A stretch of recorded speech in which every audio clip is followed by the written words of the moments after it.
যারা অসহায় মানুষরা রাস্তাঘাটে ঘুমায়, তো আমরা তাদেরকে এখানে নিয়ে এসে তাদেরকে থাকার ব্যবস্থা করে দিতে পারতাম। তো এই এই জায়গাগুলো যদি আমরা পরিষ্কার করে রাখতাম, তাহলে রাস্তা অসহায় মানুষদের জন্য আমরা এখানে তাদের রাখার ব্যবস্থা করতে পারতাম। তো থাকলে এই জায়গাটা পরিষ্কার পরিচ্ছন্নতা থাকতো, আর আমাদের ঐতিহ্য ঐতিহ্য বাংলোগুলো স্মৃতি হিসেবে আমরা ধরে রাখতে পারতাম। কিন্তু আমরা তা না করে। Welcome to another blog. আজকের ভিডিওটা কি নিয়ে? আজকের ভিডিওটা স্পেশালি এক পুরনো ঐতিহ্যবাহী বাংলো নিয়ে।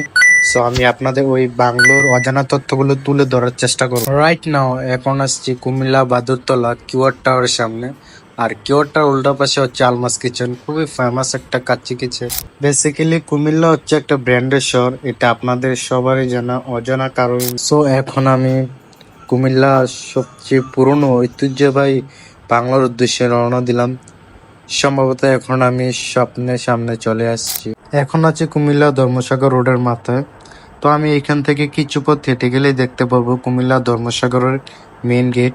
তো আমার হাতের বাঁ পাশে ছিল বক্ষবতী ক্লিনিক কুমিল্লা, আর হাতের ডান পাশে হচ্ছে একটি ঐতিহ্যবাহী কলেজ। এটা একটা ঐতিহ্যবাহী কলেজ, অনেক পুরনো, বাট নাম কি ছিল আমি শিওরলি বলতে পারতেছি না, সরি গাইস। বাট আজকে শুক্রবার ছিল, যার কারণে আমি একটু তাড়াহুড়া করতেছিলাম।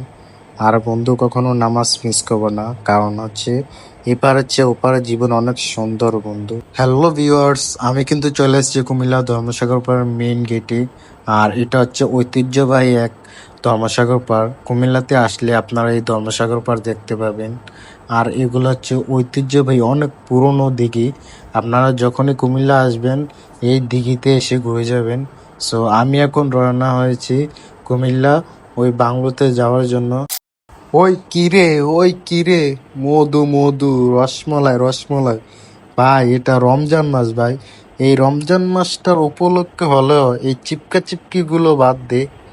এগুলা কি ভাই? এই রমজান মাসেও ওরা ছাড় দিবি না? আমি ম্যাক্সিমামের সময় এই ধর্মসাগর পার না আসার কারণ হচ্ছে শিশু পার্কে বড়রা চিপকা চিপকি করে। আর আমি আপনাকে সাজেস্ট করব আপনার কখনো এই ধর্মসাগর পার ফ্যামিলি নিয়ে ঘুরতে আসবেন না।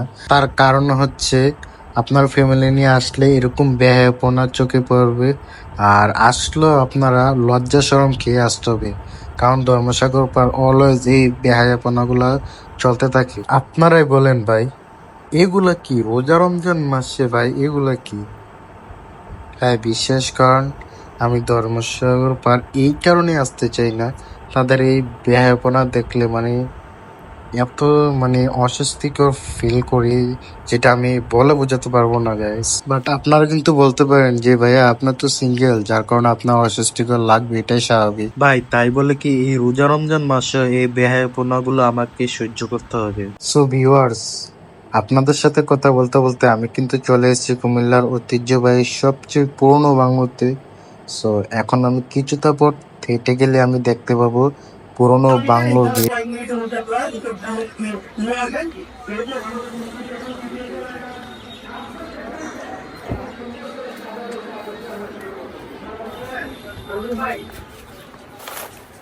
ফাইনালি আমি চলে এসেছি কুমিল্লা ঐতিহ্য পুরো এক বাংলোতে। তো আমি দেখাবো যে বাংলোতে কি কি আছে এবং এটা সৌন্দর্য তুলে ধরবো আপনাদের মাঝে। সো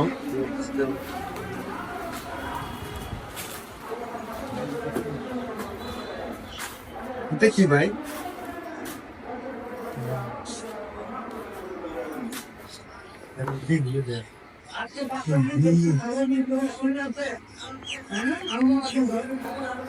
তো আমরা এখন চলে যাবো বাংলোর ভিতরে। চলে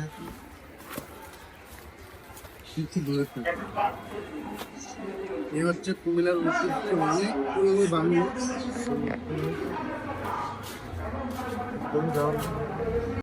ভিউয়ার্স, আমি কিন্তু বাংলোর ভিতরে চলে আসছি। ভাই কি ভয়ঙ্কর লাগতেছে, দিনের বেলা এত ভয়ঙ্কর লাগতেছে এই বাংলো। ভিউয়ার্স, আমি না আসলে বুঝতে পারতাম না যে দিনের বেলা এত ভয়ঙ্কর লাগবে। আর এখানে ময়লা আবর্জনা ফেলে অবস্থা পুরাই ভয়ঙ্কর করে রাখছে। ভাই আপনি এখানে না আসলে বুঝতে পারবেন না যে কুমিল্লার মধ্যে এত ঐতিহ্যবাহী পুরনো বাংলো আছে, যে আমি না আসলে বুঝতেই পারতাম না।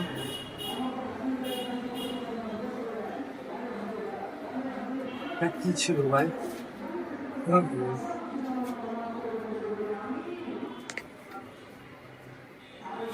তো এখন আমাদের ওই পাশটাতে যাওয়া যাক।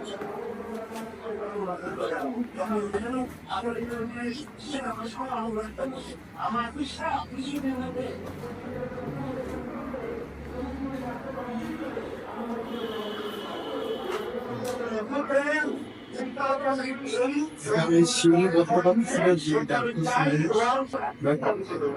খুবই ভয়ানক লাগতেছিল, দিনের বেলায় খুবই অন্ধকার। তো এই পাশটাতে যাওয়া যায়।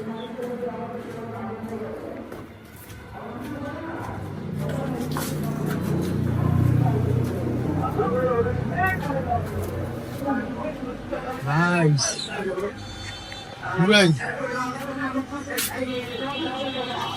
এটা হচ্ছে কুমিল্লা গঙ্গোসাগর পাড়ার পশ্চিম পাড়ে ঐতিহ্যবাহী পুরনো বাংলো। তো আপনারা এখানে আসলেই দেখতে পারবেন যে এখানে পরিমাণে মানে কি বলবো, মানে আমার বাসা নেই যে এত পুরনো বাংলো এখানে, মানে আপনি দিনের বেলায় আসতে ভয় পাবেন। দিনের বেলাতে এই বাংলো এত ভয়ঙ্কর লাগবে এটা আমার জানা ছিল না। এই পাশটাতে যাওয়া হবে। তো এটা হচ্ছে কুমিল্লা সব ঐতিহ্য পুরনো বাংলো। তো এটাতে আমরা ময়লা আবর্জনা দিয়ে একদম নোংরা করে ফেলছি, আর দেখতে অনেক ভয়ঙ্কর লাগতেছিল।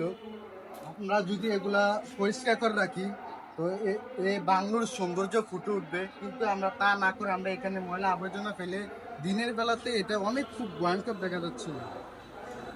গাইস আমি আপনাদের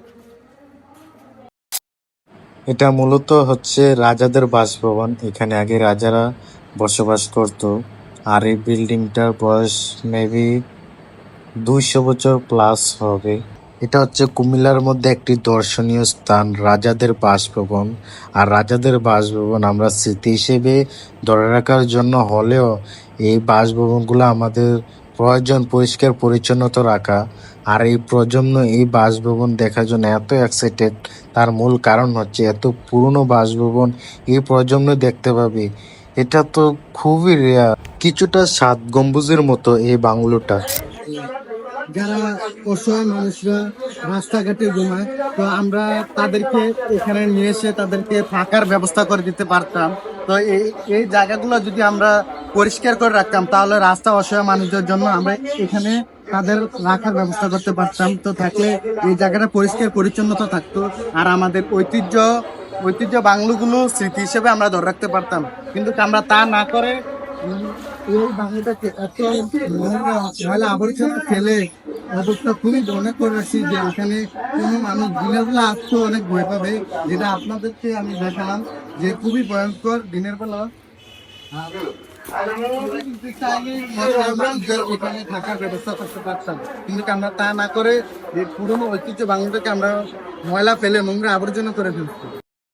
এখন আমরা ওই পাশটাতে গিয়ে দেখব আমাদের জন্য কি অপেক্ষা করছে।